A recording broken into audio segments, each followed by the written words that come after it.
காசாவில் போர் நிறுத்தம் அமல்படுத்தப்பட்டிருந்தாலும் தாக்குதல் ஏற்படுத்திய தாக்கத்தில் இருந்து மீள போராடி வருவதாக அப்பிராந்திய மக்கள் வேதனை தெரிவிக்கின்றனர்.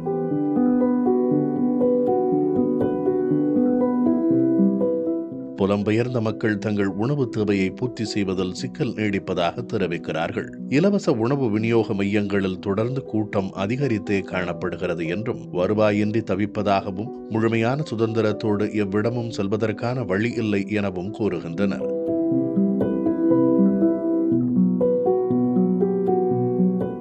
உணவு தயாரிப்பிற்கு உதவும் மாவு உள்ளிட்ட பொருட்களின் விலையும் அதிகளவில் உள்ளதாக வேதனை தெரிவிக்கின்றனர். ஒரு மாவு பொதியானது இந்திய ரூபாய் மதிப்பில் 3500க்கும் அதிகம் என்கின்றனர். ஒரு குடும்பத்திற்கு ஒருவேளை உணவு வழங்க வேண்டும் என்றால் மாதத்திற்கு குறைந்தது 4 பொதிகள் தேவைப்படும் நிலையில் அதனை வாங்க இயலா நிலையில் தவிப்பதாக கூறுகின்றனர். குண்டு சத்தம் சற்றே ஓய்ந்திருக்கிறது. பசியால் எழும் குரல்களின் சத்தம் அதிகரித்திருப்பதாகவும், இந்நிலை என்று மாறும் எனவும் வேதனையோடு வினவுகின்றனர் காசா பகுதி மக்கள்.